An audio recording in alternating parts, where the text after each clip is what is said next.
জিল্লু মাল দে।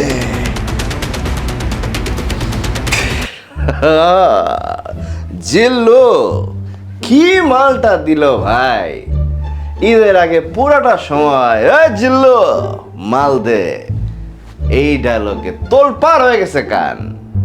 আর ঈদ শুরু হওয়ার পর খালি কিং খান আর কিং খানময়। আসসালামু আলাইকুম। কথা কম বরবাদ নিয়ে, এর আগে দাগি নিয়ে কথা কইছি। এই বরবাদ নিয়ে যে হাইপ, এইটা মনে করেন রমজানের শুরুতে ঈদ লাগাই দিছিল। কিং খানের এক একটা লুক, এক একটা এক্সপ্রেশন, টিজার ট্রেলার দেখা মানছে, ট্রেলার তো আসে নাই, টিজার আর কি, পোস্টার টিজার এগুলো দেখে মানুষের মাথা নষ্ট অবস্থাতে এই কোন নতুন কিং খান। তখন অনেকে আগ্রহ নিয়ে বসে ছিল যে বরবাদ দেখা কোন কিং খান আমরা আবিষ্কার করুম, সেটার অপেক্ষায় দিন কাটে না, রাত কাটে না। অবশেষে বরবাদ আসছে এবং আয়সায় পুরানো রাজকীয় কায়দায়, তার চেয়ে বেশি রাজকীয় কায়দায় কিং খান তার সাম্রাজ্যে আগুন লাগাই দিচ্ছে, বরবাদ করে দিচ্ছে। জিল্লু মল দে। এই জিল্লুরে নিয়ে কিং খানের যে যাত্রাটা দেখলাম বরবাদের মধ্যে, তুলনাহীন। এক কথায় এই বরবাদ বাংলাদেশের ফিল্ম ইন্ডাস্ট্রির বেস্ট ফিল্ম হয়ে থাকবে। তুফান দেখছি, তুফান ভালো লাগছে আমাদের। রায়হান রাফির চোখে চোখ রাখা আর একটা নতুন পরিচালক হৃদয় সাহেব, মেহেদী হাসান হৃদয়, তারা নাকি নাটকের, ভাই কিসের নাটক, নাটকের লোক এসে যদি এরকম সিনেমা বানায়, আসো আমি কি বানাবো, আর আমার রিটায়ারমেন্টের টাইম হয়ে গেছে। রায়হান রাফির চোখে চোখ রাখা নতুন পরিচালক আসলো, বরবাদ দিয়া ফাটায় ফেলাইলো। কি সিনেমা ভাই, কি স্কেলের সিনেমা। শুনছি 15-18 কোটি টাকা বাজেট এবং প্রত্যেকটা টাকা উসুল করছে। নতুন একজন প্রযোজক সুমি ওনার নাম, তাকে আমার মন থেকে কংগ্রেটস, শুভেচ্ছা। যে বড় বড় প্রতিষ্ঠান যেমন দরকার হয় একসাথে মিললে একটা সিনেমা বানাইবো বড় বাজেটের, আপনি আইসা যে এরকম একটা গল্পে কাজ করতে দিচ্ছেন, এরকম বাজেটে কোনো কার্পণ্য করেন নাই, তার ফলাফল দেখেন আমরা সবাই আপনারা দিতেছি।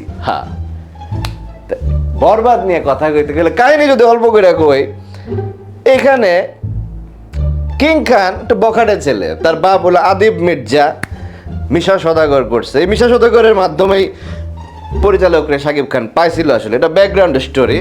তো যাই হোক, আদিব মির্জার ছেলে আরিয়ান মির্জা বখাটে পোলাপাইন, একটা মেয়ে দেখা পাগল হয়েছে, সেই প্রিয়তমার নায়িকা সুনয়না, সুহাসিনী, ইথিকা পর, কড়া জুটি শাকিব ইথিকা, কড়া জুটি এখানে ফাটায় বলাইছে।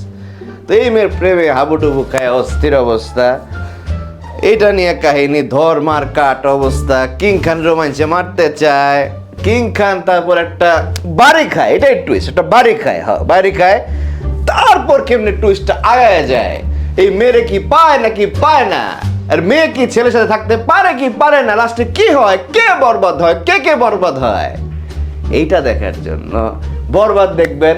শুনতে স্বাভাবিক লাগলেও হলে যায় দেখবেন কাহিনী আপনারে এদিক এদিক এদিক নিয়ে যায়। এরকম কাহিনী।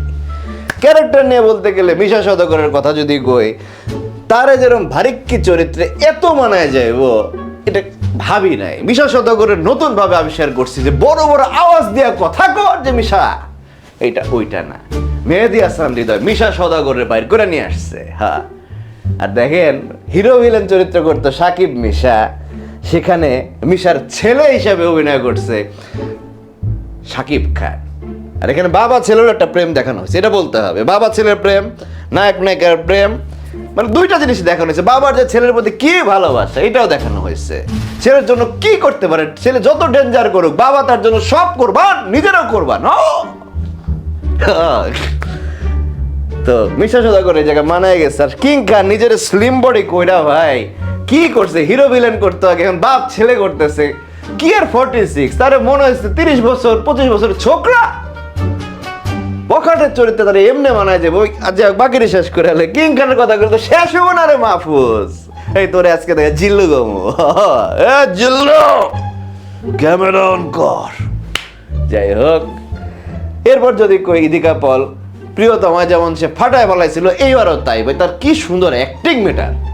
এমনি কিং খানের সাথে একদম খাপে খাপ আব্দুল্লাহর বাপ মানায় যায়।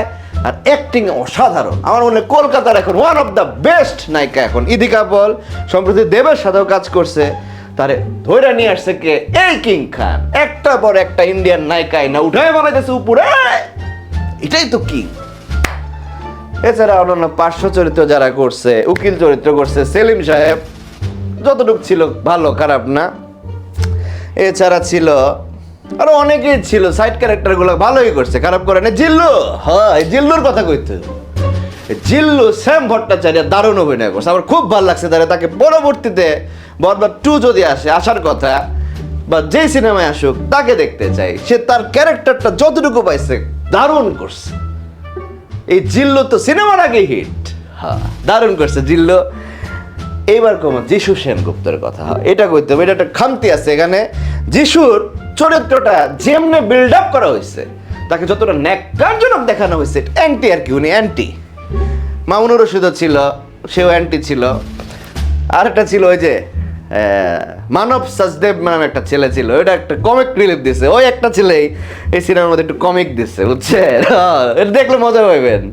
তোর মুখে আমি মত্যা দিব, ডিপজল সাহেবের ডায়লগটা মনে রাখেন। যাই হোক, যিশু সেনগুপ্ত তাকে যেমনি ক্যারেক্টারটা নেস্টি আকারে প্রকাশ করা হয়েছে, প্রথমে ভয়ঙ্কর আকারে প্রকাশ করা হয়েছে, যে লেভেলে প্রকাশ করা হয়েছে, লাস্ট সিনে যায় তার একটা কমেডি ভিলেন মনে হয়েছে আমার। তাকে কোনো স্কোপই দেওয়া হয় নাই। এইটা একদম একদম একদম ভালো লাগে নাই ভাই। হ্যাঁ হইতে পারে কিং খানের সিনেমা, কিং খান তো সর্বে সর্বা, হ্যাঁ সর্বে সর্বা, কয়টা লুক দেখছি ওনার হিসাবও নাই। কিন্তু যিশুরে এমনি নামায় দেওয়ার আমি কোনো যৌক্তিকতা পাই না। লাস্ট সিনে তার কমেডি ভিলেন বানাই দিলেন। হৃদয় সাহেব এরকম একটা জাজ্জাল অভিনেতা এনে এমনি কেউ অপচয় করে? দারুণ তো, তার প্রতি ঘেন্না আনছিলেন প্রথমে, ঘেন্না না একটা ভিলেন সফল হইতেছিল, কিন্তু লাস্টে সেটা কি করলেন? না, এটা হইতে পারে না। যাই হোক, যিশুর জন্য খারাপ লাগছে। যিশুরা যদি কাজ দিত আরো বেশি ভালো লাগতো। এছাড়াও অন্যান্য মামুনুর রশিদ মানে টুকটাক যারা আছে সবাই ভালো করছে, কিন্তু সবার অভিনয় কি দেখুন ভাই। একজন লোক কিং খান, একটা পর একটা লুক চেঞ্জ, কয়টা লুক তো আপনারাই দেখছেন। তারপর যা তার ভায়োলেশন, কুপাকুপি, নাচ, অ্যাকশন, কোনটাই কম দেখতে যা লাগতেছে ভাই। কে ভাবছিল কিং খান এরকম বখাটা ছেলের চরিত্রে এমনি মানায় যাইব? এই বয়সে একদম মানায় গেছে, প্রত্যেকটা লুকে মানায় গেছে। কি চোখের চাউনি, এক্সপ্রেশনের কি চেঞ্জ। এই কিং খানরা আগে মনে করতো খালি নায়ক, অভিনেতা না। এখন আর সেই দিন নাই। কিং খান একজন পরিণত অভিনেতা, কলকাতা কেন হলিউড পর্যন্ত সে টেক্কা দিতে পারবে। এটা আমি মালেক আফসারি আপনাকে করে কয়া দিলাম। কিং খান কিন্তু কোপ বড় দিব, আরো বড় কোপ দিব। এখন কোন অংশে কম না, বুকটা গর্বে এই পর্যন্ত বইরা যায় যে এরকম একজন নায়ক আমাদের ইন্ডাস্ট্রিতে আছে। হ্যাঁ, অনেক কিছু অভিনয় আছে না, দেখলে বোঝা যায় যে এর মধ্যে ট্যালেন্ট আছে। এই ট্যালেন্টটা মনে হয় আগে আমরা অন্যরা বাইর করে আনতে পারি না ঠিক মতো। এখন বোঝা যাইতেছে সেই প্রিয়তমা থেকে কিং খান কি জিনিস। বস, সে একটা great legend of Bangladesh, all time great. এটা একদম লিখিতভাবে দিতে পারি। কিং খানের মানে এর কাছ থেকে চোখ সরানোর কোনো উপায় নাই। এই স্ক্রিন প্লেটা ভালো ছিল, ডায়লগগুলা ভালো ছিল, একতরফা ছিল না। নায়কের অ্যাগ্রেশনগুলা মানে কিং খানের অ্যাগ্রেশনগুলা ভালো ছিল। মাইয়ার সাথে নায়িকার সাথে যে রিপিটটা দেওয়া, হ্যাঁ খালি কিন্তু চেক খেয়ে গেছে তা না, নিজেও দিছে।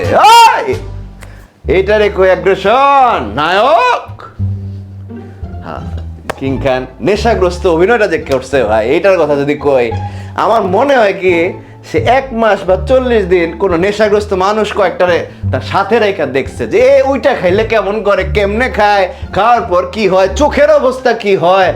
ভাই রে ভাই, ডিটেইল। হ্যাঁ, তার একটু পুরোপুরি নেশাগ্রস্ত মানুষ মনে হইতেছিল, বুঝছে? কোন চরিত্রের মধ্যে কেমনে ঢুকতে হয়, কেমনে বাইরে হইতে হয়, একটা মেগা স্টার এটা সবচেয়ে ভালো দেখাইতে পারে। কিং খান এটা প্রমাণ করে দিল, জাস্ট প্রমাণ করে দিল। এই বরবাদ সিনেমা 1 নম্বরে রাইখা 3 থেকে বাকি সিনেমার রেটিং শুরু করতে হবে। এটা আমার আগে কয়ে দিলাম, পরে আমি করুম এটি কম্প্যারিজন। বরবাদ অনেক দূর আগায় রয়েছে, অনেক দূর। এমনও বাজেট বেশি, কিন্তু মশলার অভাব নেই। এইটারে কয় প্রপার ঈদ সিনেমা। যাইয়া মজা পেয়ে আসছি ভাই, আনন্দ পেয়ে আসছি, কিং খানের দেখা গর্ব করে আসছি। বরবাদ। আর গানগুলার কথা যদি কই, অসাধারণ। এই ঈদের সবচেয়ে ভালো গান লাগছে আমার এগুলা। একটা গান কয়ে রাখলাম আপনি করে, মহামায়া নোবেল সাহেবের গান, নোবেল ম্যান, সে আবার নিজের ফিরে পাবে এই গানের মাধ্যমে, এটা ভাইরাল হবে। এছাড়া ফাইটিং সিনে নিঃশ্বাস গানের সাথে তারা ফাইটিং সিন হয়েছে, এটা একটু অ্যানিমেলের সাথে মিল আছে। পরিচালক তো আগেই স্বীকার করছে অ্যানিমেলের সাথে একটু মিল জিল আছে আর কি। এটা অস্বীকার করার কিছু নাই, কপি আছে একটু, কিন্তু এটা ইমপ্লিমেন্টেশন কিন্তু মারাত্মক। আর এই যে চাঁদ মামা গানটা, এটা কথা তো কইতেই হইব, এটা অনেকগুলো ড্যান্স স্টেপ পুরোপুরি মিল, এটা আমরা জানি সবাই। তো নুসরাত এবং শাকিব খান, ওরে বাবা, গানটাও যা বানাইছে প্রীতম, মানে দর্শক লাড়াচাড়া দিয়ে বসে। আর গানের প্লেসমেন্ট এক একটা জায়গায় একদম পারফেক্ট, যখন যেই গান দরকার, যে মুহূর্তে দরকার, পারফেক্ট। আর ইন্টারমিশন দিছে পারফেক্ট জায়গায়, এটাও বলতে হবে। এরকম পারফেক্ট ইন্টারমিশন এইবার মনে হয় দেখি নাই, এটা সবচেয়ে পারফেক্ট ইন্টারমিশন। বিরতি টাইমটা একদম জায়গা মতো বিরতি দিচ্ছে, মানুষের আগ্রহ নিয়ে বসে রয়েছে যে কি হইব পর। তো কইতে গেলে অনেক কথা ভাই, বরবাদ নিয়ে কথা শেষ হবে না। এই সিনেমাটা দেখা মনে শান্তি পাইছি, যে এক্সপেকটেশন নিয়ে গেছিলাম 200% ফুলফিল। পরিচালক প্রযোজকের জন্য শুভকামনা, আপনারা আরো কাজ করেন, বাংলাদেশের ইন্ডাস্ট্রি ঘুরে দাঁড়াবে। আর কিং খান তো আছেই, অন্যান্য নায়কদেরও কাজ করান, কিং খানের কাছাকাছি অ্যাটলিস্ট যাক। হ্যাঁ, একজন কিং খান কতভাবে টাইনা নিয়ে যাইব, সে তো ভাই এখন একজন দানব হয়ে গেছে, দানব। কিং খান যেই লেভেলে আছে, এই লেভেলটা অন্য লেভেল ভাই, অন্য লেভেল, অন্য জায়গা থেকে শুরু হয়। তার অভিনয়, অ্যাকশন, নাচ, কোথাও কমতি নাই। ফিটনেসের যে চেঞ্জ, কোথাও কমতি নাই। অভিনয়ের যে উন্নতি, চোখে পড়ে আঙ্গুল দিয়ে দেখানোর মতো। কিং খান এখন তার দানব হয়ে গেছে। বরবাদের জন্য শুভকামনা। অনেক কামাইছে এই পর্যন্ত, এটা আমি শুনছি, ব্লকবাস্টার হিটের দিকেই যাইব। দেখি শেষ পর্যন্ত কোথায় যায় থামে, আমরা তো চাই না থামো। হ্যাঁ, সবাই সবার জন্য দোয়া করবে। এরপরে কথা কমু জঙ্গলি আর চক্কর নিয়ে। আল্লাহ হাফেজ।